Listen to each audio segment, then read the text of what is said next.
humain, mais plutôt sur le fruit de la grâce. Alléluia. Alléluia. Bien-aimé dans le Seigneur, à chaque fois que tu te réveilles le matin, que tu réalises que tu es en vie, commence à adorer l'Éternel. Est-ce que tu m'as compris? Je disais qu'à chaque fois que tu te réveilles le matin, que tu réalises que tu es en vie, que tu peux bouger un membre de ton corps, commence à adorer l'Éternel. Amen, amen. Parce que Dieu n'a pas d'alliance où Dieu ne marche pas avec les morts. Amen, amen. Dieu ne marche pas avec les morts. C'est-à-dire aussi longtemps que tu es en vie, c'est une façon pour Dieu de te dire que je peux encore faire avec toi. Alléluia. C'est-à-dire aussi longtemps que tu es en vie, c'est une façon que Dieu est en train de te rassurer. Ne perds pas l'espoir. Garde encore l'espoir. Parce qu'il est permis à ceux qui vivent d'avoir encore de l'espérance. Parce qu'ils ont encore des choses à faire avec Dieu. Laisse que l'Éternel Dieu te bénisse. Je disais que Dieu te bénisse. Amen, amen. Nous sommes en train de parler sur les 6 villes de refuge. Par la grâce du Seigneur, on va mettre un point virgule par rapport à cet enseignement. Pendant que j'étais en train de voir ma prédication, je me suis rendu compte que l'enseignement est encore très long et je serai obligé de résumer pour aujourd'hui.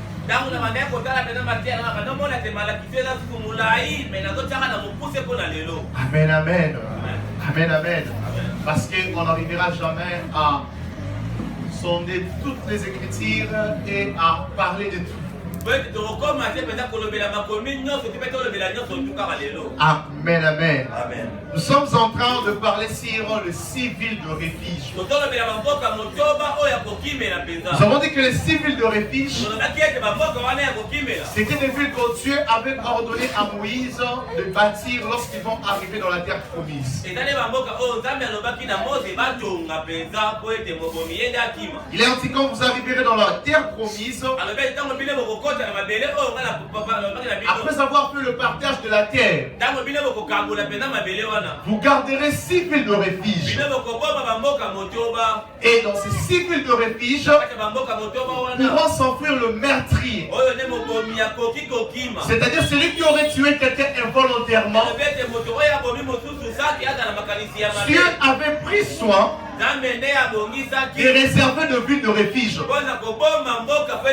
C'est-à-dire que les villes de refuge, c'était dans la pensée de Dieu. Et quand les enfants d'Israël marchent, ils arrivent à Canaan avec Josué. Ils devaient donc bâtir 6 villes de refuge. Et ils ont bâti ces 6 villes de refuge. Amen, amen. On a eu à dire que lorsqu'on parle de la ville de refuge, c'est l'endroit que Dieu prépare pour faire échapper de la mort un meurtrier. Lorsqu'un meurtrier est poursuivi par les vengeurs du sang, Dieu avait disposé de villes de refuge afin de faire échapper de la mort ces meurtriers. Et nous avons dit que le meurtrier, c'est tous ceux qui sont ici d'Adam. Parce que lorsque nous lisons dans le livre de Romains chapitre 3 le verset 10, la Bible dit qu'il n'y a aucun juste sur la terre. C'est-à-dire dans toute la surface de la terre. Lorsque l'Éternel est en train de parcourir, il trouve aucun juste. C'est-à-dire s'il n'y a aucun juste, ça veut dire nous tous sur la terre, nous avons besoin de la ville de refuge. Parce que nous sommes de meurtriers. En étant de meurtriers, lorsque nous sommes en dehors de la ville de refuge, cela nous expose aux vengeurs du sang. Alléluia. Amen. C'était ça la ville de refuge. Et que cette ville de refuge concernait les enfants d'Israël, mais aussi les étrangers. C'est là où nous avons dit, dans les plans de la rédemption, Dieu avait déjà prévu pour tout le peuple. L'œuvre de la croix de Golgotha n'est pas pour un peuple, mais c'est pour la race humaine. Tous ceux qui se disent être peuple, ils ont donc nécessairement besoin du salut. Amen, amen. La Bible dit ils ont construit 6 villes de refuge.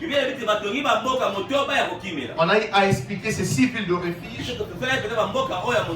Que les 6 villes de refuge parlaient tout simplement du chandelier.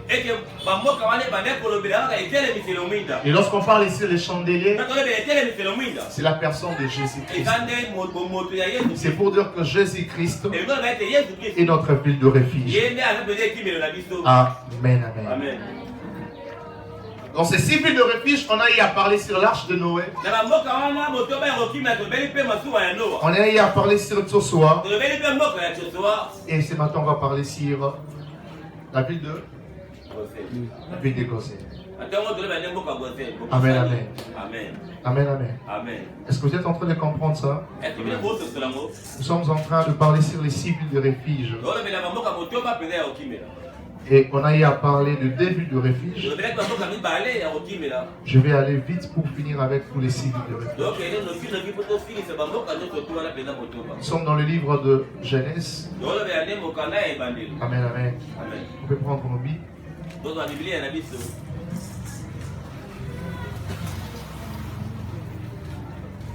Nous sommes dans le livre de Genèse, chapitre 47, à partir du 1er verset au 6e verset. Écoutez ce que la Bible dit. Joseph alla avertir Pharaon et lui dit: mes frères et mon père sont arrivés du pays de Canaan avec leurs brebis et leurs bœufs et tout ce qui leur appartient. Et voici dans le pays de Gosen. Il prit 5 de ses frères et les présenta à Pharaon. Pharaon leur dit: quelle est votre occupation? Ils répondirent à Pharaon: tes serviteurs sont bergers comme l'étaient nos pères. Ils dirent encore à Pharaon: nous sommes venus pour séjourner dans le pays, parce qu'il n'y a plus de pâturage pour les brebis de tes serviteurs. Car la famille s'appesantit sur le pays de Canaan. Permets donc à tes serviteurs d'habiter au pays de Gosen. Amen, amen. Amen, amen. La 3e ville de refuge, c'est la ville de Gosen. Amen, amen. Lorsqu'on parle ici de la ville de Gosen, c'est une ville qui est en Égypte. Mais pourquoi nous disons que la ville de Gosen c'est une ville de refuge? Parce que la Bible dit ceci: au temps de la famine, Jacob et toute sa famille vont descendre en Égypte, parce qu'il y a une famine. Et ils viennent en Égypte pour chercher refuge. C'est-à-dire Gosen, c'est une ville de refuge au temps de la famine. Oh, lorsque nous parlons des temps de la famine, les temps de la famine et les temps que le Christ est en train de traverser. Parce que le monde traverse les temps de la famine. Lorsque vous lisez dans l'époque de Samuel, dans le livre de 1 Samuel chapitre 3, la Bible dit au temps de Samuel, la prophétie était rare. La parole de Dieu, on ne la retrouvait plus. C'est-à-dire au temps de Samuel, il y avait une famine en termes de la parole prophétique. Lorsque je parle de la parole prophétique, ce n'est pas la parole de la voyance. Lorsque je parle de la parole prophétique, ce n'est pas la parole pour te dire que je suis en train de voir ta mère ou je suis en train de voir ton père. Mais quand on parle de la parole prophétique est la parole La parole prophétique, c'est la parole du temps révélé. C'est-à-dire au temps de Samuel, il y avait une carence en termes de la parole révélée. Et il y avait donc une famine. Et c'est ce qui est arrivé également au temps de Jacob. La Bible dit au temps de Jacob, il y avait une famine. Et le bleu ne se retrouvait plus. Parce que j'aimerais te dire, Jacob descend en Égypte. Ce n'est pas pour autre chose. Mais Jacob descend en Égypte parce qu'ils ont appris en Égypte, il y a un homme qui s'appelle Joseph. Et que Joseph a les blés. C'est-à-dire, ce qui fait descendre Jacob en Égypte n'est rien d'autre que le blé. C'est le blé qui est à la base du déplacement de Jacob. Jacob ne se déplace pas à cause d'autre chose. Mais si Jacob va en Égypte, parce qu'il a entendu qu'en Égypte, il y a un homme qui est en train de vendre les blés. Or, lorsqu'on parle sur les blés c'est l'image de la parole du Seigneur. C'est-à-dire, Jacob descend en Égypte parce que pendant 7 ans, c'est l'Égypte qui a la parole. Alléluia. C'est-à-dire comprendre les temps prophétiques t'amènera là où il y a les blés. Alléluia. Jacob va en Égypte. Ce n'est pas pour autre chose.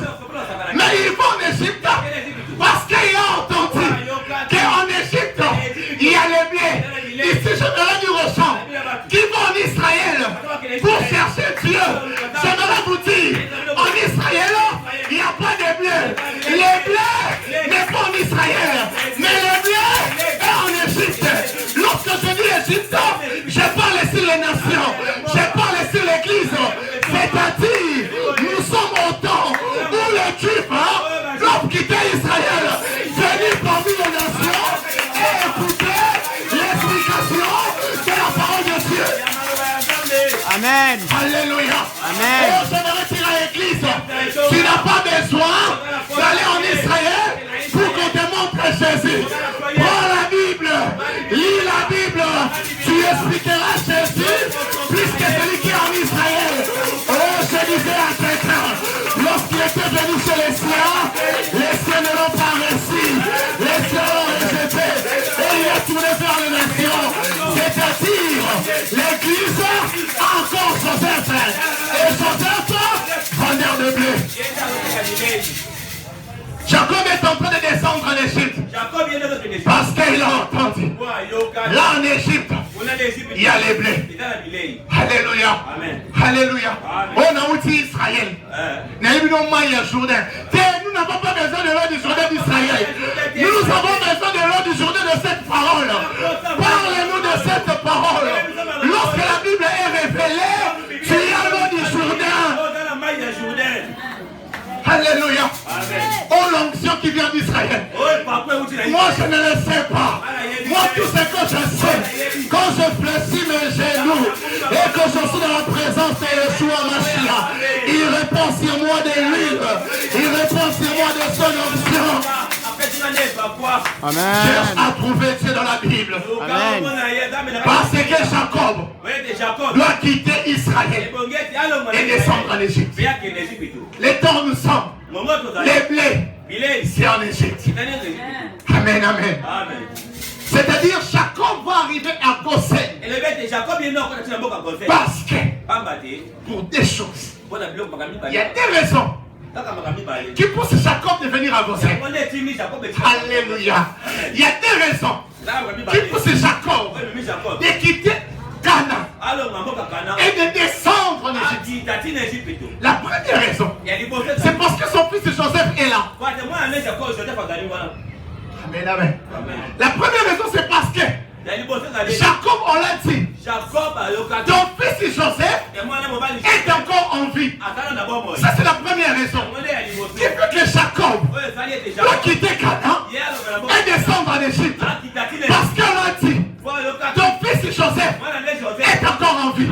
Oh, souviens-toi, je te l'ai toujours dit, les jours où Jacob faisait les deuils de Joseph, la Bible déclare, lorsqu'on amena la tunique de 1000 couleurs de Joseph auprès de Jacob,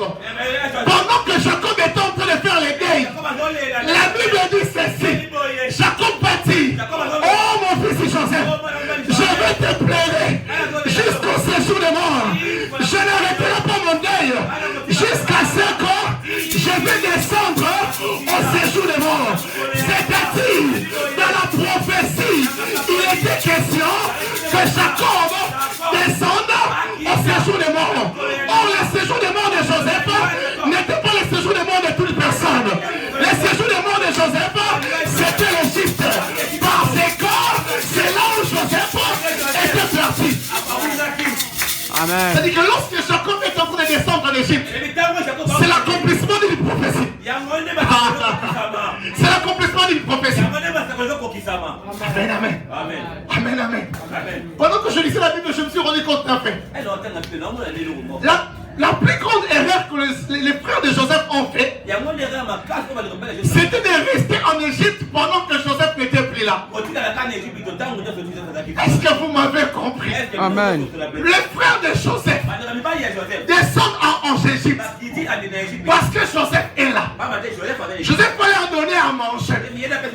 Mais quand Joseph meurt, la Bible déclare, après un certain temps, il y a eu un roi d'Égypte qui ne connaissait pas Joseph et qui a commencé à maltraiter les enfants d'Israël. Papa, je comprends une chose, c'est que les enfants d'Israël, ce qu'ils devaient faire à la mort de Joseph, c'était de quitter l'Égypte. Amen. Lorsque Joseph meurt, ne restons pas en Égypte. J'aimerais dire à l'église, les Joseph que je parle, c'est la personne du Saint-Esprit. Quand il ne sera plus là, l'église quitte le monde. Lorsque le Saint-Esprit, toi l'église, ne reste pas sur la terre. Parce que si tu restes, le roi qui viendra, il ne connaîtra pas Joseph. Et il va te maltraiter. Amen, amen. Alléluia. Oh, nous sommes bien dans ce monde parce que nous avons Joseph, image du Saint-Esprit.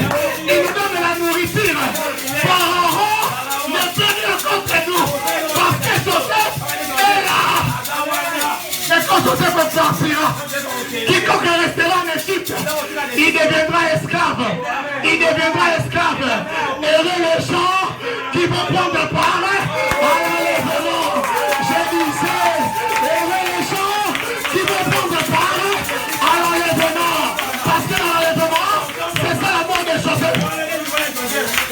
Amen. La mort, c'est ça l'enlèvement de Joseph. Et quand l'église sera enlevée, le roi qui viendra, l'antéchrist qui viendra, il ne respectera plus personne. Il ne respectera plus personne. Bien aimé dans le Seigneur, ne fais pas l'erreur. Lorsque Joseph part, et que toi tu restes. Quand Joseph part, toi aussi faut partir. Amen. Alléluia. Amen. Je disais à quelqu'un,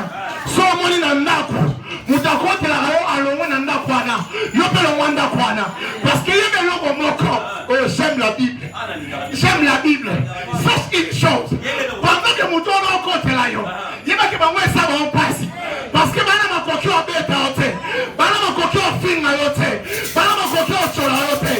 Parce que là, je vais abattre là. Mais mon golo a coquillé. Parce que là, on a nyonso. Parce qu'on a opportunité. Il y a un film à yo. Il y a un bête à yo. Et on quitte là.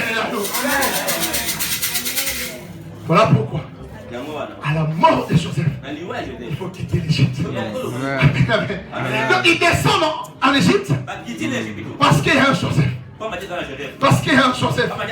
Et Joseph se les vendait en blé. Joseph se les vendait en blé. Et ce que j'aime, c'est qu'avec Joseph, quand ils vendent le blé, ils vendent ça gratuitement. Ah, je disais à quelqu'un, lorsque Joseph vend le blé, il les vend gratuitement. La Bible déclare, vous l'avez reçu gratuitement et donné aussi gratuitement. J'aimerais te dire, ici à l'église, nous avons Joseph. Lui, quand toi tu viens, il te donnera le blé gratuitement. Il ne te donnera pas le blé à prix d'argent. Tu n'as rien à donner pour ton miracle. Tu n'as rien à donner pour ta délivrance. Prends seulement Jésus-Christ. Si tu crois de tout ton corps, tu as droit au blé. Amen, amen. La deuxième des choses. Pourquoi Jacob descend en Égypte? Pourquoi Jacob descend en Goshen? Parce qu'il y a la famine. Au temps de la famine, nous cherchons toujours une ville de refuge. La ville de refuge, on en a besoin au temps de la famine. Mais aujourd'hui, j'aimerais dire à quelqu'un, quand la famine viendra, choisis dans quel endroit tu dois aller réfugier. Oh, j'aimerais dire à quelqu'un, il y a des endroits où ils ont la nourriture, où ils ont le bleu, mais leur blé donne la mort. Au temps de la famille, Jacob doit se déplacer. Mais où? Dans quel endroit tu descends?